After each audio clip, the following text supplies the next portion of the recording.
The air over northern Germany was freezing, thin, and filled with the sound of engines straining for survival. It was December 20th, 1943, just 5 days before Christmas, when a young American pilot named Charlie Brown gripped the controls of his B-17 Flying Fortress and wondered if this would be the last moment of his life. He was 21 years old, flying his first combat mission over enemy territory. The target, a factory in Bremen, a critical piece of Germany's war machine. Around him, the sky was a storm of flak bursts and tracer fire. Black clouds of smoke and glowing bullets that seemed to tear the heavens apart. Charlie's crew of 10 men had started the mission with confidence. The B-17 was known as the Flying Fortress for a reason. Heavily armed, tough and dependable. They had flown in tight formation, trusting the safety of numbers. But war is never predictable, and over Bremen chaos came for them. Anti-aircraft shells exploded beneath their wings, punching holes in the fuselage. A burst of shrapnel ripped through the nose of the plane, hitting the co-pilot and severing the oxygen line. The controls shuddered. One of the engines caught fire. Then, as Charlie tried to climb to altitude, the fortress was struck again. The plane fell out of formation, alone, wounded, and surrounded. German fighters saw their chance. Messerschmitt Bf-109s and Focke-Wulfs dove in from the sun. Their cannons flashed. The fortress shook violently as rounds tore through metal, glass, and flesh. The tail gunner screamed that his guns were jammed. The ball turret below stopped moving. Charlie's intercom filled with static and shouts. By the time the fighters pulled away, the B-17 looked more like a burning skeleton than an aircraft.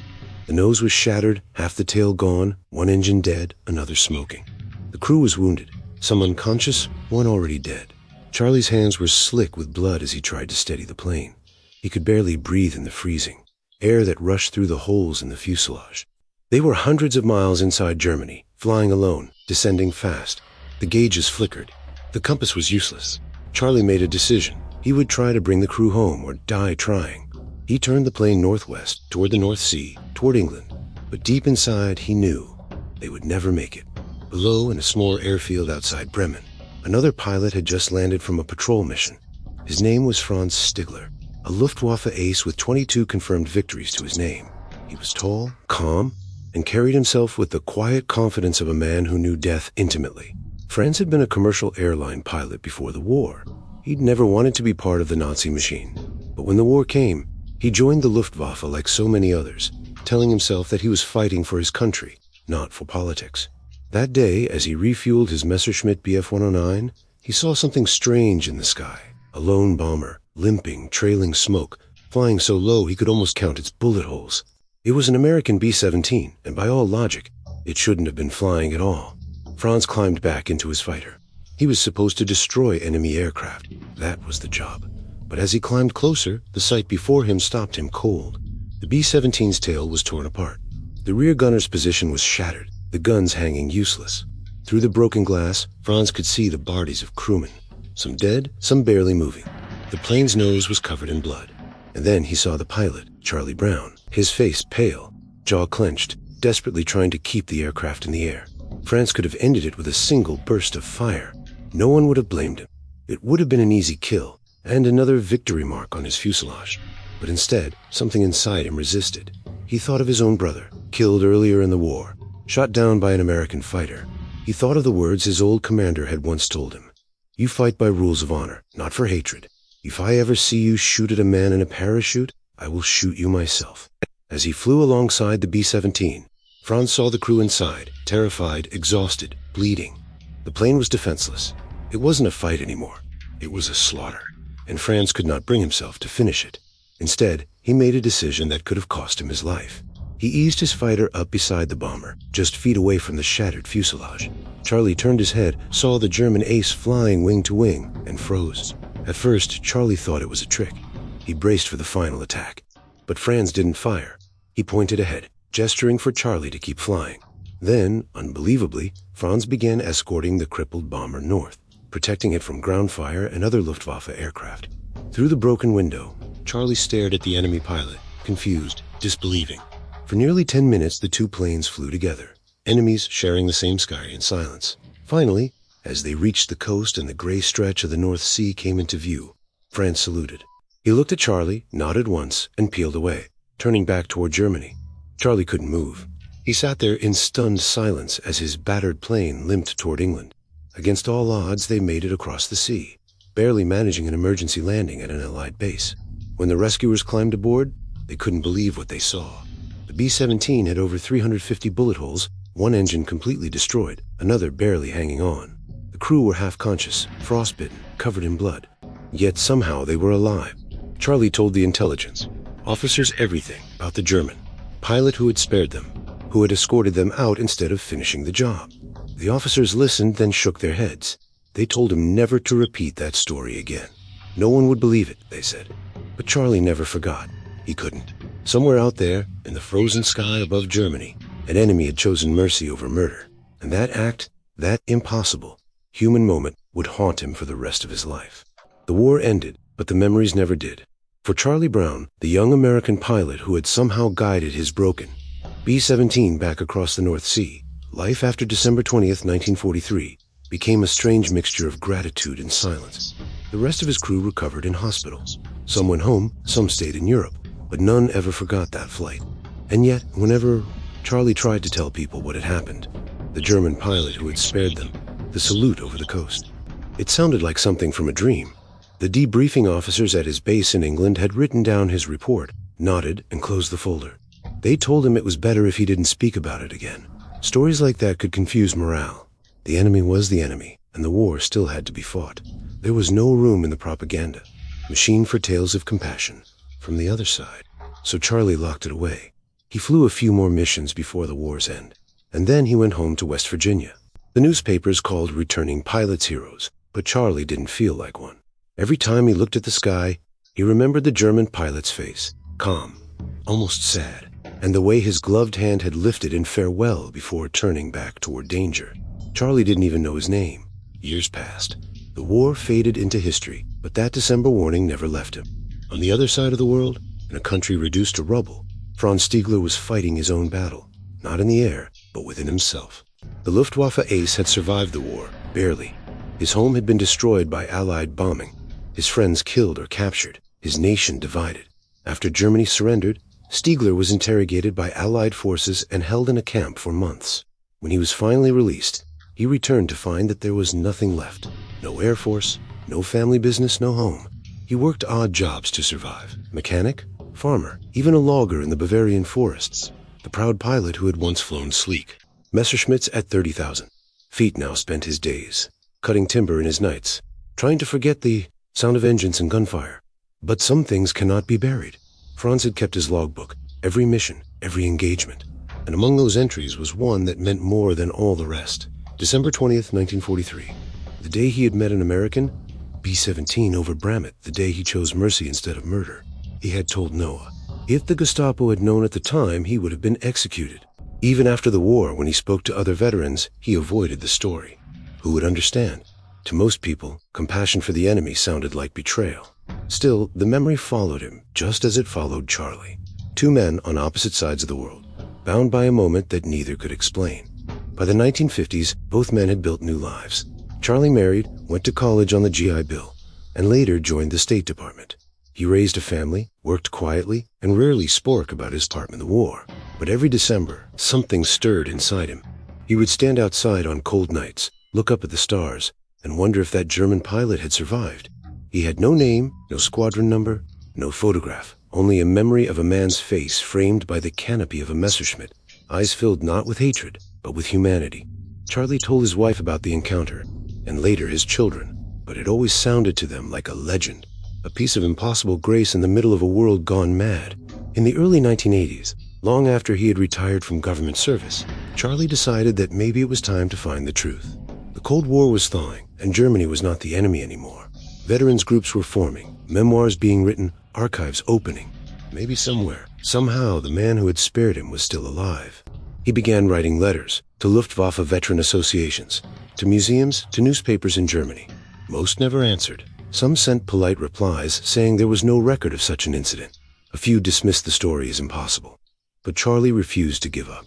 He scoured his old mission logs, trying to remember every detail, the route, the damage, the approximate time and altitude. He even sketched the scene from memory, his shattered bomber flying before to sleet. German fighter, the salute, the turnaway. He sent the sketch along with each letter, hoping it might trigger recognition in someone. Months passed with nothing. Then, in 1990, 47 years after that day over Bremen, a small veterans newsletter printed a short notice written by Charlie. It read, "Looking for the Luftwaffe pilot who did not fire on my B-17 on December 20th, 1943 over northern Germany. I was flying a heavily damaged aircraft returning to England. This pilot escorted us to the coast and saluted before departing. I would like to find him." The notice might have been forgotten, but somewhere in Vancouver, Canada, an aging German pilot sat in his living room reading that same newsletter. His name was Frank Stiegler. When he saw the date, December 20th, 1943, and the description of the crippled B-17, he froze. He whispered to his wife, "That's my bomber." For a long time, he just stared at the page, his heart pounding as memories flooded back. The burning fortress, the young pilot's pale face, the salute. After decades of silence, here it was again, like a ghost stepping out of the past. He picked up the phone and called the number listed in the notice. No answer. He tried again later, then wrote a letter. "Dear Mr. Brown," it began, "I was the one." Charlie received the letter days later. When he opened it, his hands trembled. The words were simple, written in careful English. Franz told him about that day, how he had taken off from Bringlen, how he had seen the crippled bomber, how he could not bring himself to fire. He described the salute, the turn away, everything exactly as Charlie remembered it. After 47 years, the two men finally knew each other's names. They began writing back and forth, first cautiously, then with growing warmth. The letters turned into phone calls, the phone calls into plans. They discovered they had both carried the same burden for decades. The weight of that moment in the sky, the question of why. When they finally agreed to meet in person, the reunion was set for June 1990 in Seattle, Washington. As the day approached, Charlie could barely sleep. He was nervous, unsure what he would feel when he saw the man who had once held his life in his hands. Franz, too, felt the same. For years he had wondered whether sparing the bomber had been the right choice, whether anyone would have done the same for him. When they finally met, both men were old, their hair gray, their faces marked by time. Charlie wore a dark suit. Franz arrived in a neat blazer with his Luftwaffe pilot's pins still on the lapel. They looked at each other for a moment. Two veterans, two former enemies, and then embraced like brothers. Reporters who covered the reunion wrote that the moment seemed to silence the room. There were no speeches, no politics, just two men who had carried a secret for nearly half a century, finally able to let it go. For the next few hours they talked endlessly about the war, about flying, about the strange chain of decisions that had led them both there. Franz explained that when he saw the bomber that day, something inside him had changed. He said he couldn't shoot because he had realized, in that instant, that there was no honor in killing men who could no longer fight. Charlie told him that he had always wanted to thank him, not only for saving their lives, but for reminding him, even in war, what humanity looked like. When the meeting ended, neither man could stop smiling. They promised to stay in touch, and they did. From that day forward, they spoke almost every week. They visited each other's homes, met each other's families, celebrated holidays together. What began as an act of mercy in the air became a lifelong friendship on the ground. They called each other brother, and in a world still divided by the scars of history, their story began to spread. A story that didn't belong to one side or another, but to everyone who had ever wondered if kindness could survive war. Yet neither of them knew that their reunion was only the beginning of something much larger. A message that would reach far beyond their own lives. In the years that followed their reunion, Charlie Brown and Frank Stiegler became inseparable. What had begun as an act of mercy, in the skies of war, had transformed into one of the most unlikely and beautiful friendships of the 20th century. They had been enemies, bound by duty to destroy one another. Yet somehow fate had written them into each other's stories. Two men who had seen too much of death, now teaching the world about life. Charlie would later say that meeting Franz had lifted a weight he didn't even realize he still carried. For almost 5 decades, he had lived with questions. Why had he been spared? Why had an enemy risked everything for him? And most of all, what had that moment really meant? When Franz walked through the door that day in Seattle and smiled, those questions finally had an answer. Franz too found peace.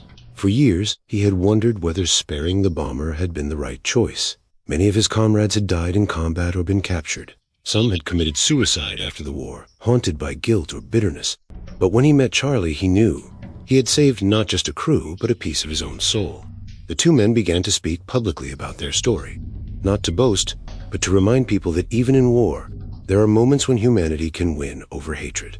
They attended veterans gatherings, school events, and aviation shows together.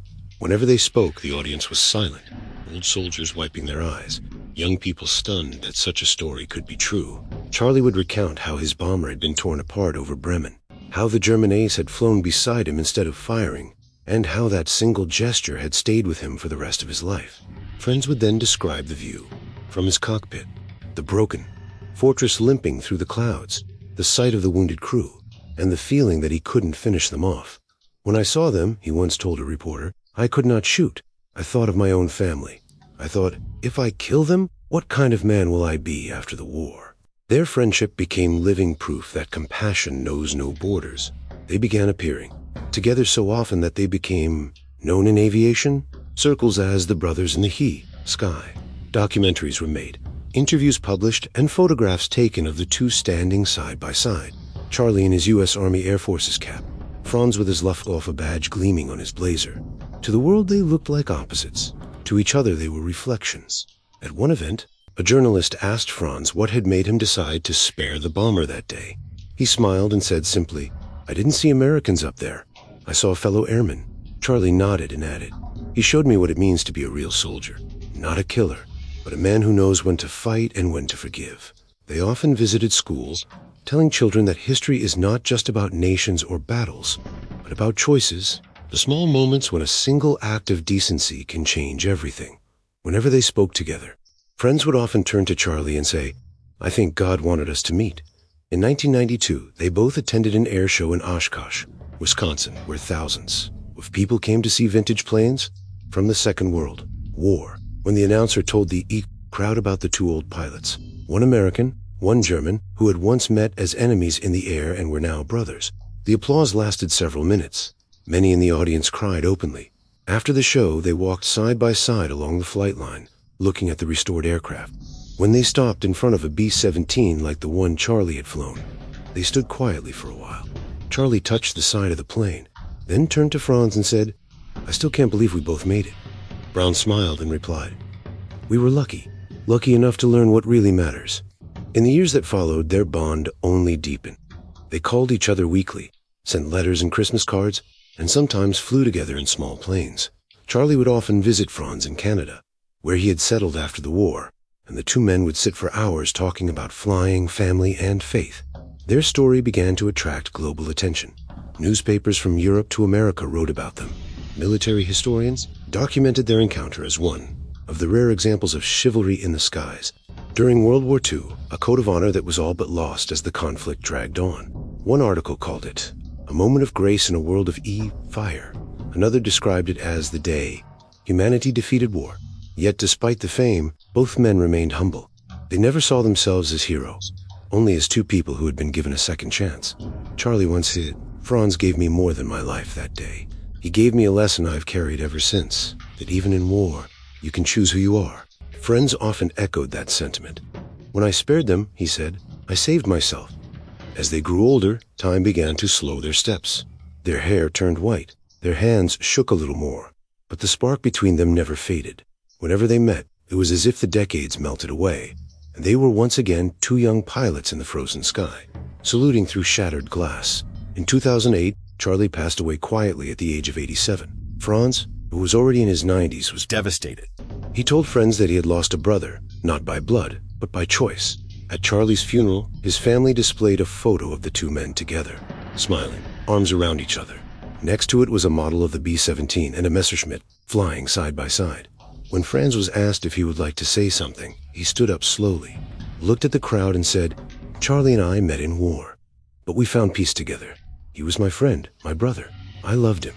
2 years later, Franz joined him. He passed away in 2008 as well, just months after Charlie. Some said he died of a broken heart. Others believed he simply knew it was time to fly again, to meet his brother in the sky.